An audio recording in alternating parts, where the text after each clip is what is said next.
رسول الله صلی الله علیه وسلم فرمایلی څوک چې د روژې په مبارکه میاشت کې دروغ پرې نه دي او په دروغو باندې عمل پرې نه دي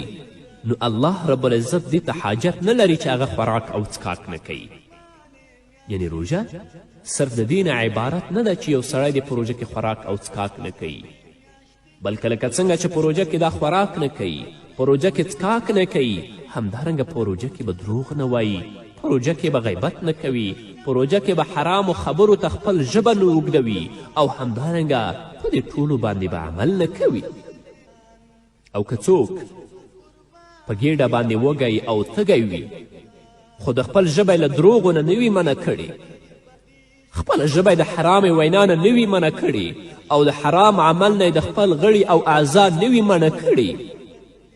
نو هغه لپاره د روژې نه کم ثواب نشته مګر صرف دا چې د هغه ګیډه به وږې او تږي وي. لکه چې محمد رسول الله صلی الله علیه وسلم فرمایلی دي عن ابي هريرة رضي الله عنه قال قال رسول الله صلى الله عليه وسلم رب صائم ليس له من صيامه إلا الجوع ورب قائم ليس له من قيامه إلا السحر رواه ابن ماجه. حضرت ابي هريره رضی الله عنه فرمایی چې رسول الله صلی الله علیه وسلم وفرمیل ډیر روژه نیونکي داسې دي چې د روژې څخه ورته یوازې تنده رسیږي او ډیر د شپې لمونځ کوونکي داسې دي چې د خپل قیام څخه یوازې بېخوبي ورته رسیږي. هغه څوک چې روژه نیسي خوراک نه کوي څښاک نه کوي خو نه غیبت پرېږدي نه دروغ پرېږدي نه ناوړه خبرې پرېږدي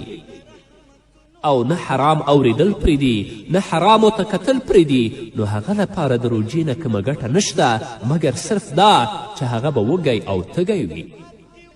او هغه انسان چې ټوله شپه د الله په عبادت او د الله په طاعت کې مصروف او مشغوله وي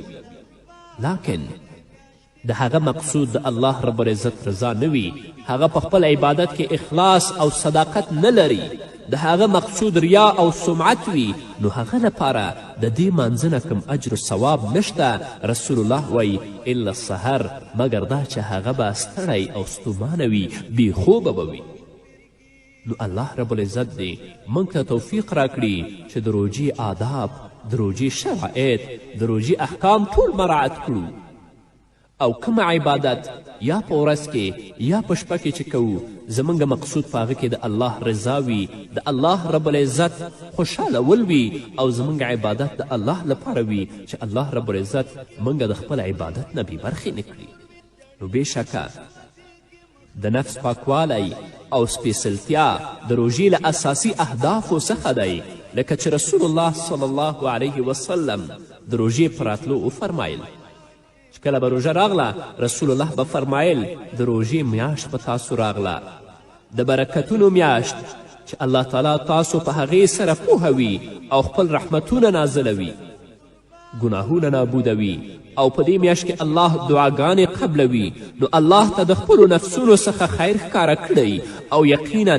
بدمرغه او ازلی بدبخت انسان هغه دی چې په دې میاشت کې د الله رب العزت د رحمت څخه محروم پاتې شي.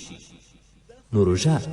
د انسان د نفس لپاره د الله تعالی پر اطاعت د استقامت او صبر تر ټولو غوره عملی تمرین دی او د انساني ارادې قوت پیاوړی کوي، خو په دې شرط چې مقصود دلته د الله رب العزت رضا وي او په هغه کې اخلاص او صداقت وي.